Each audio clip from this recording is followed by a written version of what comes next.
talk about love, let me talk about love. Yeah, I'm talking about you, yeah, I'm talking about you.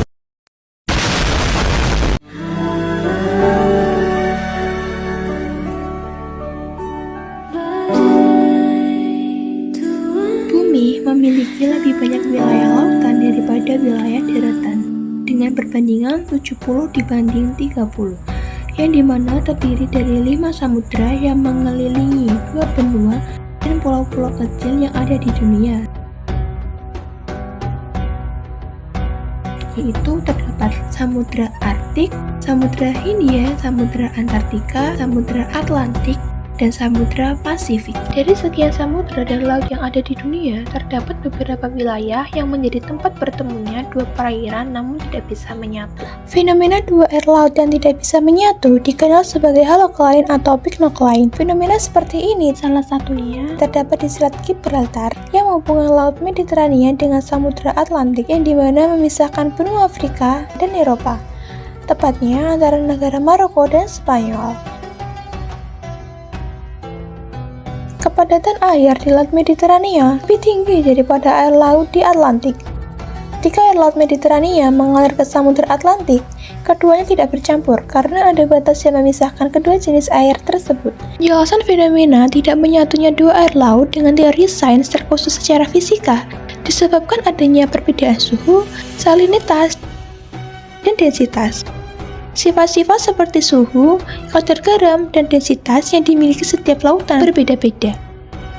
Tinggi rendahnya suhu air laut ditentukan oleh kecil besarnya panas matahari, letak geografis, kedalaman, dan kondisi. Sedangkan tinggi rendahnya kadar garam dipengaruhi oleh besar kecilnya penguapan, tinggi rendahnya air hujan, dan sedikit banyaknya sungai yang berakhir di lautan. Adanya perbedaan kadar garam menunjukkan perbedaan kerapatan banyaknya ion-ion negatif dan positif dalam air laut. Ion-ion tersebut yang menjadikan larutan garam bersifat elektrolit. Dengan adanya medan listrik lain di dekatnya, maka ion-ion tersalurkan membentuk lapisan ganda listrik. Apabila dua lapisan ganda listrik saling mendekati, maka akan terjadi tolak-menolak antara kedua permukaan. Karena itu, kedua cairan tersebut tidak bercampur satu sama lain dan seolah-olah ada penghalang antara dua lautan. Dalam ilmu fisika, massa jenis air disebut sebagai massa zat air per satuan volumenya. Analisis fenomena dua air laut yang tidak bisa menyatu. Fenomena ini berkaitan erat dengan ayat Al-Quran yaitu surat Ali Imran ayat 190-191,